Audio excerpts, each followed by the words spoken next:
Manchester United 0, Everton 1. I'm joined by Andy Tate. Horrendous performance there from Man United, losing to 10 men Everton after being a man up for the best part of 80 minutes as well. Just before we get into the details, how are you feeling after that? Really, really dejected. Sketchy Man United. After a weekend of black weekend, if you want to call it, the gifts that we've been given, our rivals losing, points being dropped left, right and centre from the teams in and around us. A massive opportunity tonight. And even then, another gift with the sending off. And you have no God-given right to win a football match. You have to earn it. And United never did anything tonight. Lack cohesion, attacking ability, brain cells. Honestly, the only players I will not criticise are the keeper and Burmo, because I thought they did well, but the rest of them, nah, mate. I'll criticise when I'll criticise, and I'll praise when I praise, like I did against Tottenham. But out of the depth against 10 men, I've seen it so many times over the years. Even with United, we played well when we had 10 men. We've shown bit of fight and bit.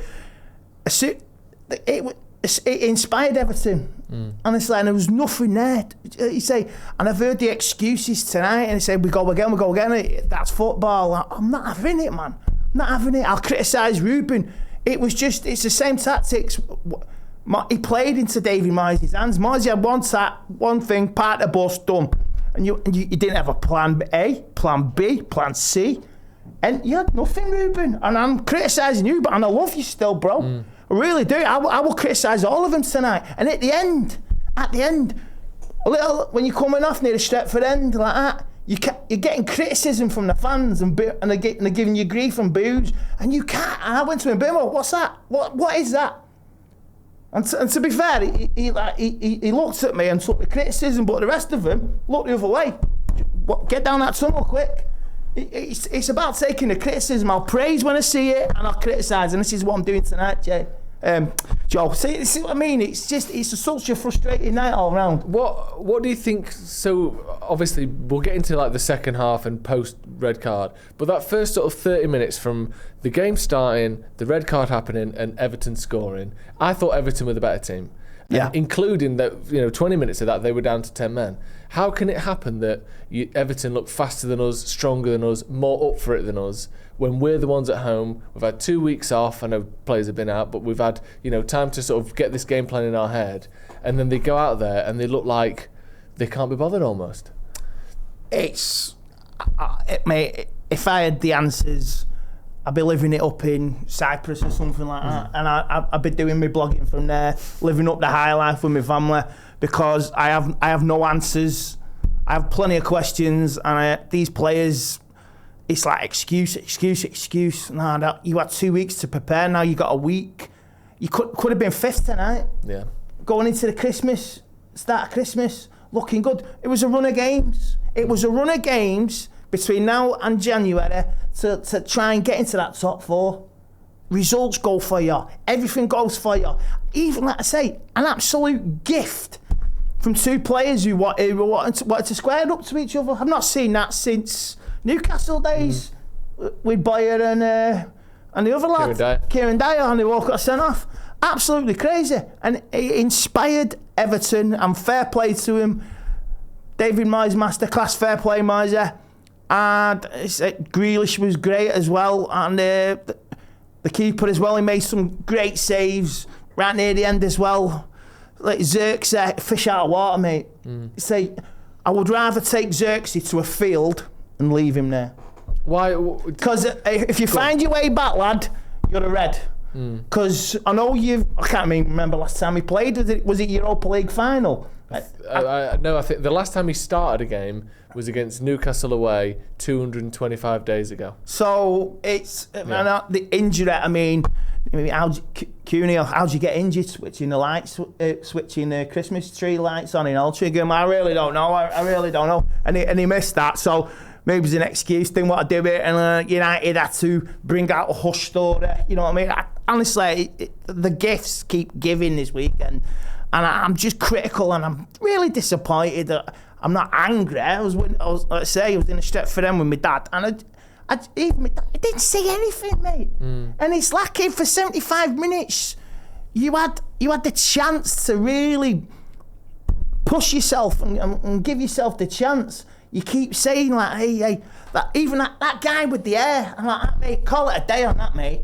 Jesus Christ, call it a day with that hair thing now. Jesus, just do it for charity, strip it, make a big load of money.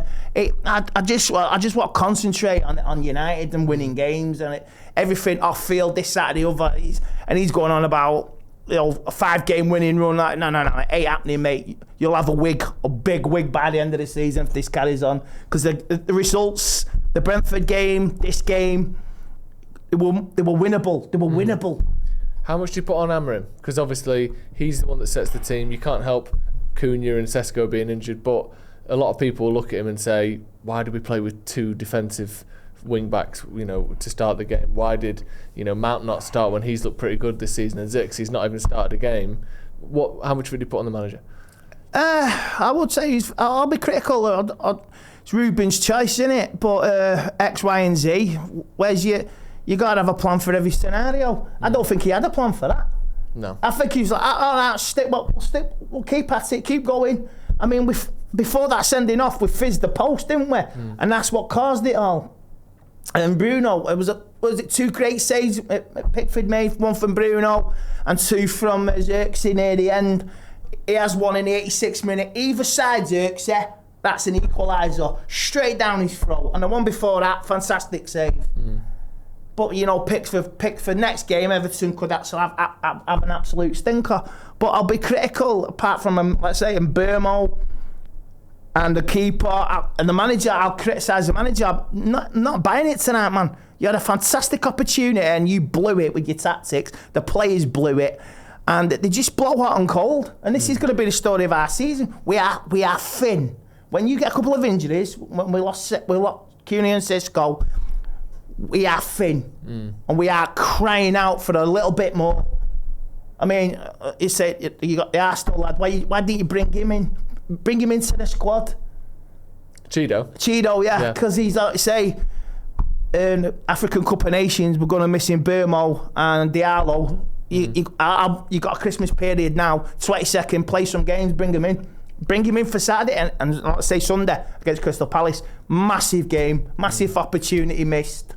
We could have been sitting high, sitting pretty, and then we got Crystal Palace now, and Palace can do people, and they've done us many a time over the years. 4-0, 2-0, embarrassing.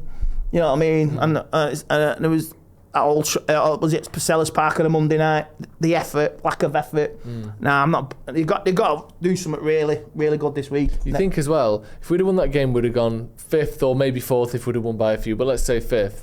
Then Arsenal play Chelsea this weekend, so there's a half a chance United could have gone 3rd or even 2nd if the results had gone right with the win at Palace. Now it feels like we almost have to beat Palace just to stay in the mix. I know, and it's if we'd have won tonight, 2 points behind City, 2 points behind Chelsea, 3 points ahead of Liverpool. I mean, that's the only comfort. Okay. We're still ahead of Liverpool. Still ahead of Liverpool. Wow, by 1 goal. So yeah, honestly, it's so disappointing, frustration.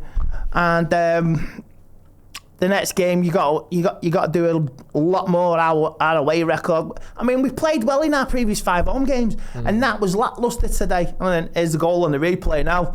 Fantastic goal. And that's what you say. Teams with 10 men aspire to play better than people who can't negotiate 10 men. If you're picking the team against Palace, who is it from this game that you drop in? Who are you bringing in? I don't know, maybe let's say Casemiro. I'd say Casemiro. I'll maybe bring Kobe in. I'll play with Mount as well. Put Mount in, take Casemiro out, because it's lacklustre, mate. It fizzed. It was like one of them games from last season, Old Trafford. It did feel like last season. It was lacklustre, really lacklustre. And I don't want to see any of that. After the previous 5 home games when we actually had a bit of grit, there was no grit there tonight. No effort, commitment, running, wanting to work the ball. The crowd would feed off that and encourage him, and they didn't do that. And when it hit 90 minutes, only 4 minutes. Oh shit, we better do something. There was a little bit of urgency then. Where was the urgency from the moment the sending off was gone? And at the end, they fall on the floor dejected, like they're giving their absolute all. Crocodile says, I've seen that last season. Europa League final. Nah, F off. Not having it. Cheers, Andy. Thanks for joining us at home. Hit subscribe if you haven't already. We'll see you in a bit.